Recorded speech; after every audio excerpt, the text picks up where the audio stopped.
Hello, friends, and welcome to another edition of Transformational Astrology. I'm Henry Seltzer, and we want to talk about what's happening in the skies these days. Recent new moon was very strong in the very beginning degree of Aries, so you could call it an equinox new moon, and that was on the 21st. And then on the 23rd, we have, of course, the famous storied Pluto into Aquarius, which we've all been talking about, astrologers have been talking about, everybody's been talking about.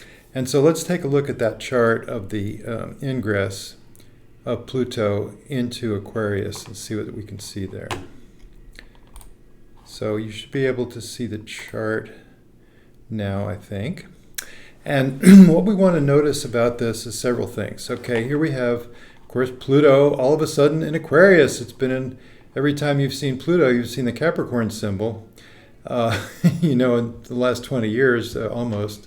2008, it entered Capricorn, and we had the banking crisis at that time, which was kind of made some sense because Pluto brings out the difficulties underlying things. What is the hidden catch? What is the difficulty that needs to be resolved, the place within Capricorn, which could correspond to capitalism, which could correspond also to the whole civilization itself, the society itself.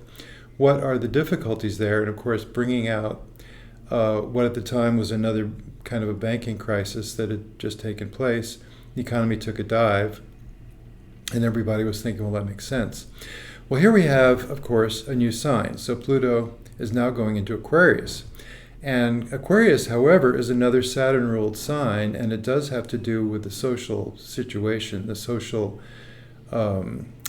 matrix in which we all find our being.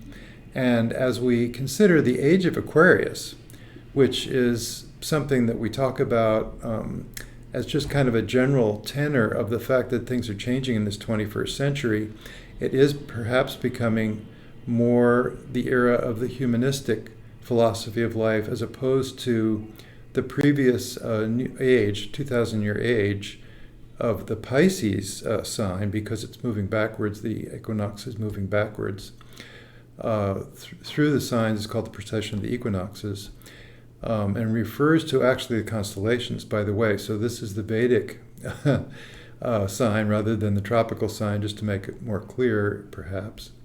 But to talk about this transition from the age of Pisces to the age of Aquarius, we're maybe talking about a transition from the age of faith, the age of fundamental religions, including Christianity, of course, which was coincident with that period of time, including also, obviously, Islam and every kind of a fundamentalist faith in what is beyond the current here and now, you see.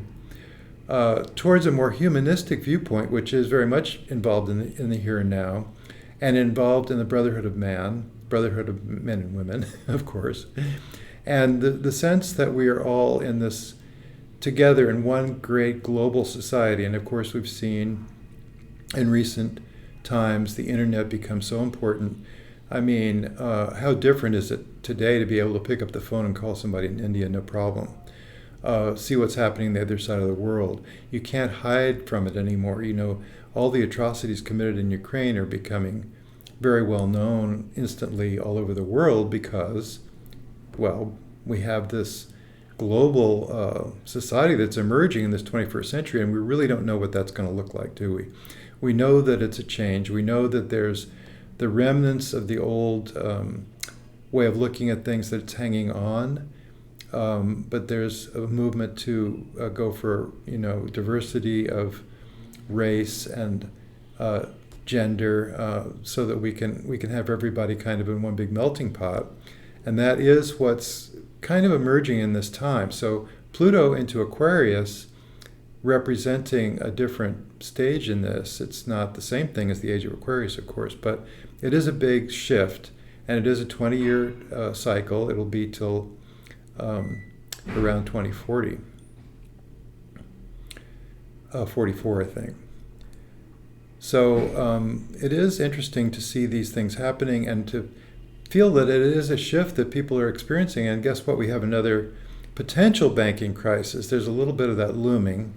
It has to do with global society because it's not just in one country or another country. It seems to involve multiple countries. A bit of a shakiness about where we're headed, about how we can manage to hold off inflation, hold off depression, recession, the economy, the two parties in the United States, how they will differ in their viewpoint and what they will try to posture or try to achieve in terms of the fact that there is the debt ceiling of the United States that has to be considered. So these are kind of global concerns which are popping up right now and which could have to do with this shift in the basic energy of things. Now, as far as the specific configuration of this entrance of Pluto into Aquarius, I want to draw your attention to something that I think is really fundamental, which is the presence of Haumea at 0 degrees of Scorpio. Now, Haumea moves very slowly. It's beyond Pluto. It moves even slower than Pluto, although in the same general... Pluto is 248 years. Haumea is 284 years in its orbital cycle. So actually, of course, Pluto is going to move back into Capricorn eventually too. I think it's May. Oh, I'm sorry, May when it stations, and I think it's June when it goes back. I'm not sure. I think it is June. So it's just kind of dipping its toe into Aquarius. It will cycle around again, and then 2024 it makes its final entrance into Aquarius. Now, meanwhile, Haumea keeps going back and forth across this line because it's going to retrograde much closer. It's already retrograde, you see. So the point being, though, we don't really know as much about Haumea, obviously, brand new planet. But the planets that were declared dwarf planets along with Pluto are Eris, Haumea, and Makemake. So there's these three new KBO planets, I call them, which are considered in the astronomical parlance dwarf planet. But actually, for all practical purposes, for astrology, they're planets. Certainly we don't want to change the way we're thinking about Pluto, just the way it's always been. And similarly, Eris has shown itself to be very important in charts, as important as Pluto in charts, my belief, my firm belief, and I've been able to demonstrate that. And I think people are catching on to that. Well, Haumea and Makemake are in the same category, so logically they will have a lot to do with chart work. And in astrological charts, I found that Haumea and Makemake have to do with connection to nature. And it's also connection to natural law. It's connection to truth-telling, internal moral compass, right action, right relationship.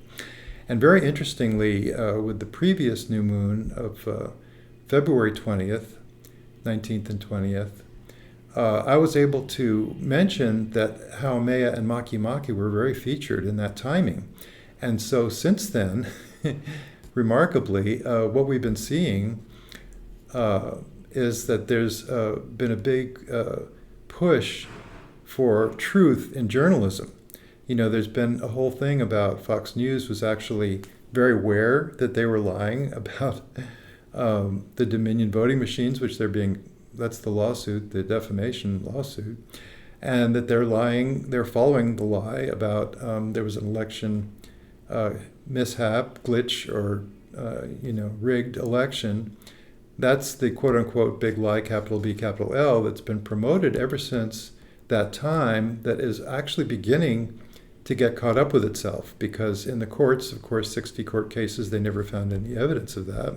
That was at the time in the 2020 situation, the end of 2020, the beginning of 2021, and of course the insurrection on January 6th was an attempt to stop the count.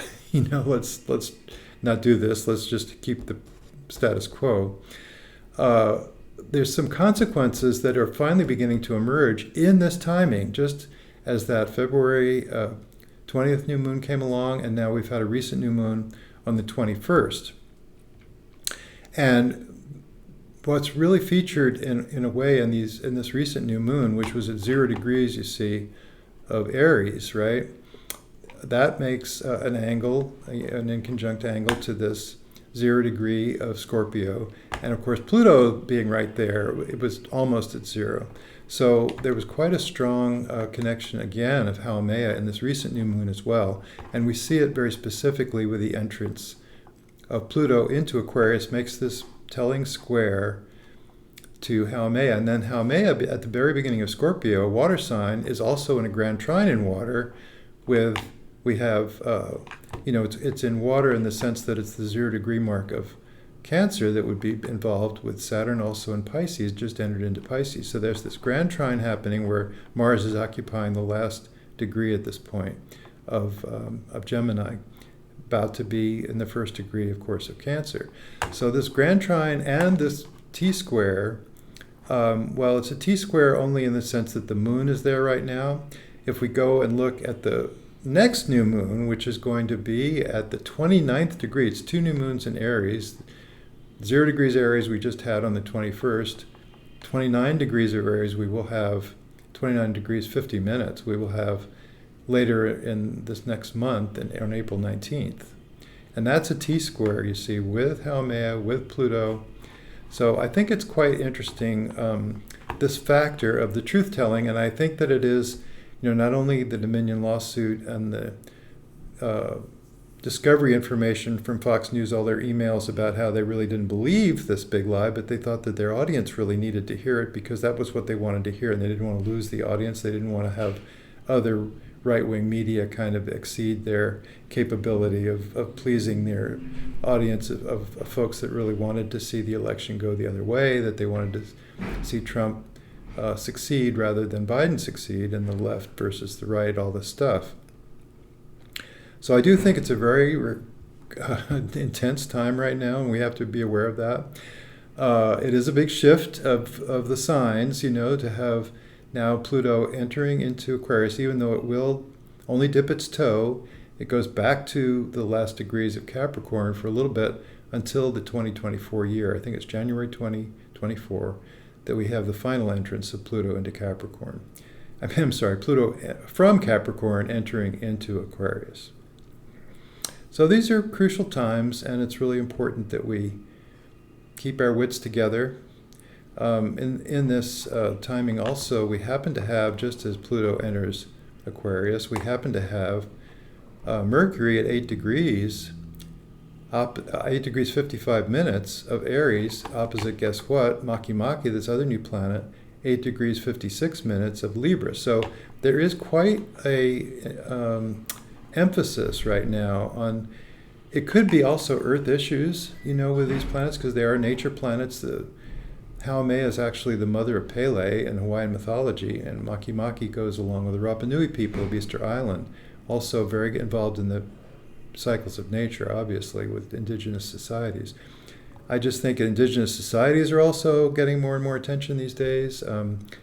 What is the right thing to do is always kind of a factor, and we're beginning to see, there's a lot to be said about why do we tell the truth.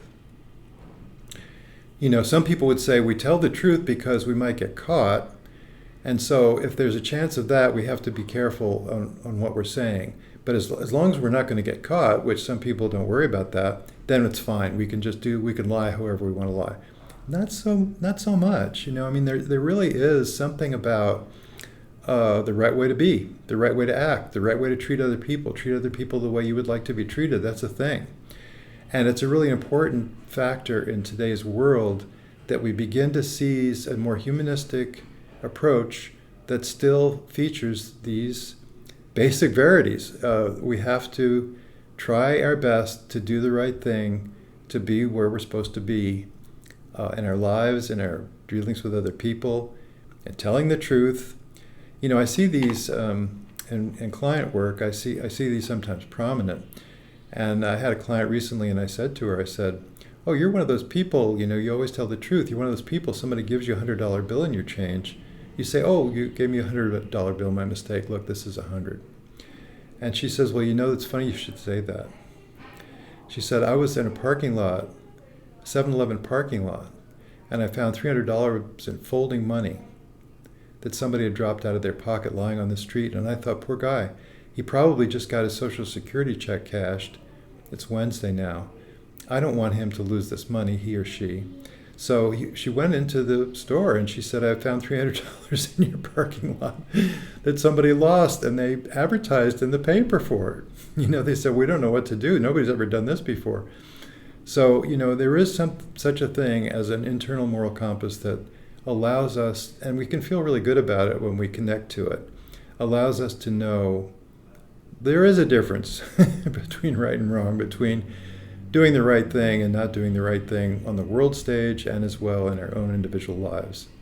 And that's what we're really being encouraged to pick up on in these days. So that's what I wanted to share with you today. And let's see, we can transition back.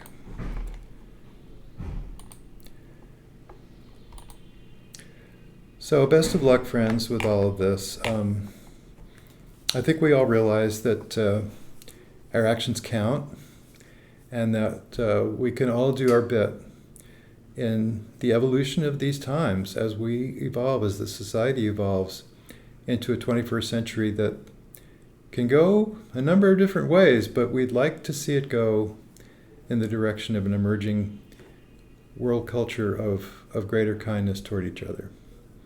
And that's the thought I'll leave you with. So best of luck. See you next time. Take care.